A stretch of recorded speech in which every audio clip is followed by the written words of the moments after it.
경미한 통증을 호소했던 손흥민은 크리스탈 팰리스전 결장이 유력합니다. 햄스트링 여파는 장기화되고 있고 많은 사람들이 걱정하는 이유는 지난 영상에 소개한 대로 한번 햄스트링의 문제를 겪은 선수들은 은퇴까지 리스크가 지속되었기 때문입니다.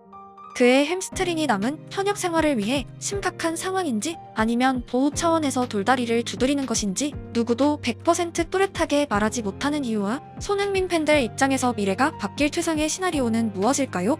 우선 토트넘의 다음 4연전 중 가장 비중이 떨어지는 경기는 주말의 크리스탈 팰리스전입니다. 승점 1점이 급한 프리미어리그에서 어색한 표현일 수 있지만 토트넘은 오늘 경기가 끝나면 불과 4일 후 맨시티와의 카라바오컵 16강을 앞두고 있습니다. PL 시즌은 아직 전반기에 불과하지만 카라바오컵은 탈락하면 끝입니다. 영국의 더 스탠다드 같은 언론이 힘든 경기를 앞두고 손흥민을 복귀시킬 것이라 보도한 이유는 객관적으로 토트넘이 최강 전력으로 싸워야 할 경기는 단연 챔피언 맨시티이고 토트넘은 역습에 손흥민이 있는 상태에선 맨시티의 비교적 강했던 팀 중 하나이며 맨시티를 꺾고 8강에 오른다면 토너먼트에 펩시티보다 강한 팀은 없기 때문입니다. 즉 이후 시티보단 약한 팀을 3번 더 이기면 그토록 염원하던 트로피입니다. PL 우승을 위해선 몇 승을 더 올려야 할지 장담할 수 없고 토너먼트보다 단연 두터운 선수층이 필수 요소입니다. 토트넘 입장에서 16강에서 맨시티를 만난 것이 불운으로 느껴질 수 있지만 개인적으론 행운이라고 생각합니다. 좋은 대진운으로 4강 혹은 결승까지 올라가서 패배하는 것이 최악인 이유는 카라바오컵 준우승을 차지한다고 대단한 영예를 안지 못하기 때문입니다. 컵 대회는 우승자가 모든 것을 가져가는 독식 구조이고 챔스마저 과거 토트넘의 준우승이 리버풀의 우승에 완전히 가려졌었습니다. 가장 중요한 이유는 준우승팀은 긴 시즌에서 오히려 선수단의 체력 낭비라는 최악의 펀치까지 맞고 남은 일정을 치르게 됩니다. 결국 유로파리그에도 참가하는 토트넘 입장에선 카라바오컵의 매경기 베스트 11을 가동하고 혈투 끝에 결승에 올라 패배하는 것보단 차라리 조기 탈락하고 리그와 유로파에 에너지를 집중하는 것이 나은 시나리오였습니다. 그리고 대진운에서 맨시티가 걸려버렸습니다.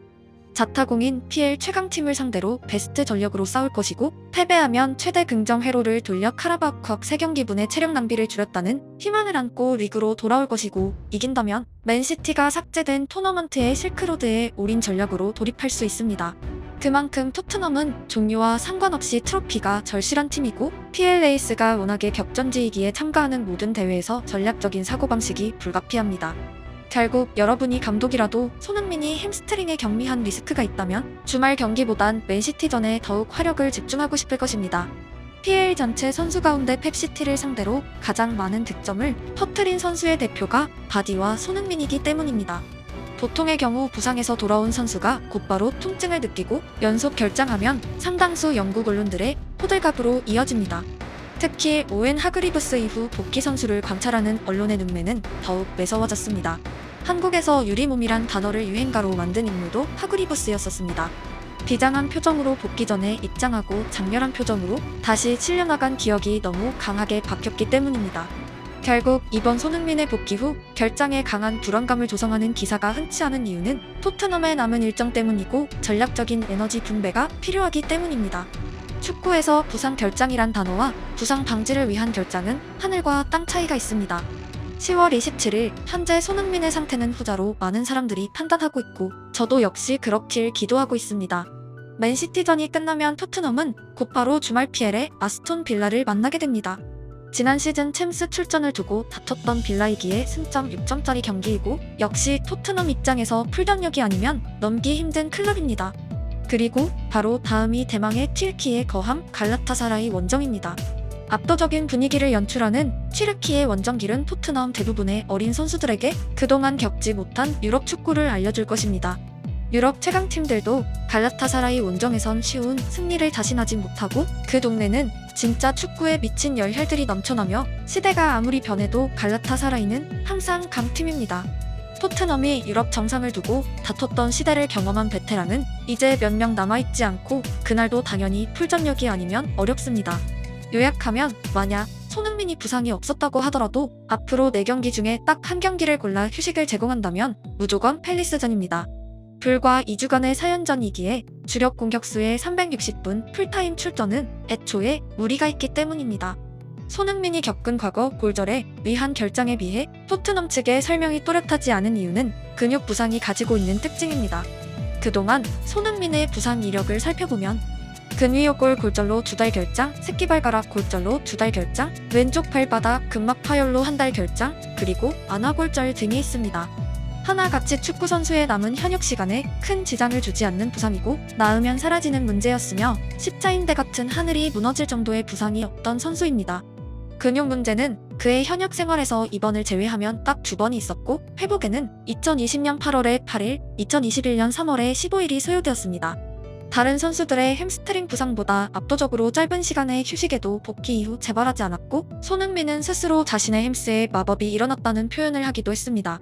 이번에도 그의 햄스트링 부상이 처음 알려졌을 때 다른 채널들과 달리 크게 걱정하는 영상을 만들지 않았던 이유였고 2번의 경험 때문인지 저는 그가 철강왕이라 믿어 의심치 않았습니다.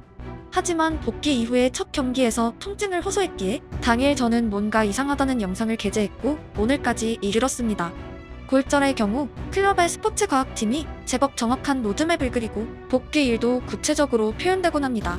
하지만 근육 문제는 오늘은 괜찮다가 내일 뛰면 아플 수 있는 주제이기에 의료진이 100% 장담하지 못하고 토트넘 입장에선 지난 경기에 오케이 판정을 받고 손흥민을 출전시켰다가 다시 통증을 호소했기에 더욱 복잡해진 상황입니다.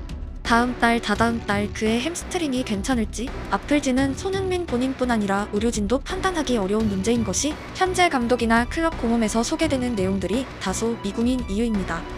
마법의 햄스트링이 다시 한번 힘을 내길 기원하고 이번 사태로 얻은 하나의 긍정적인 포인트가 있습니다. 앞으로의 현역 생활에서 감독들이 그의 에너지를 고민할 여건을 마련했다는 것입니다. 한국은 한 수 아래로 평가받는 팀들과의 월드컵 3차 예선에서 손흥민을 풀타임 출전시켰습니다. 여러 번 언급했지만 브라질이 볼리비아를 상대로 득점하면 주말 경기를 뛰고 온 카를로스 등이 즉시 벤치로 향해 누워있곤 했습니다.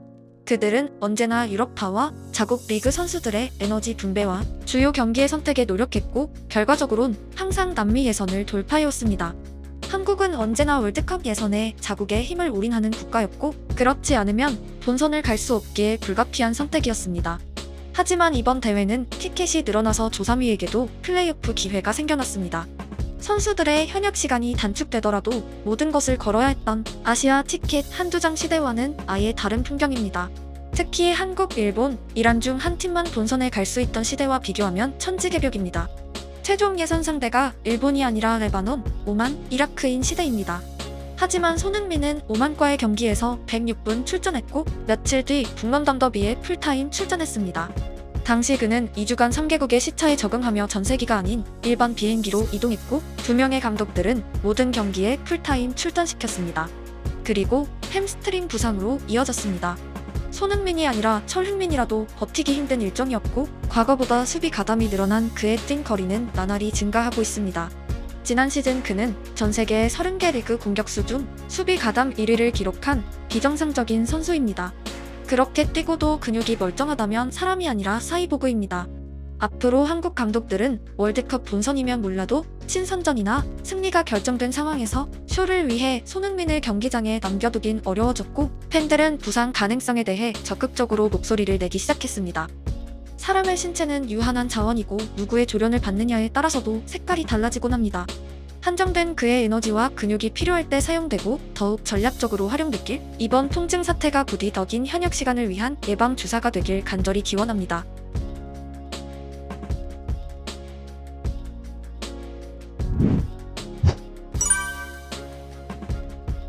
you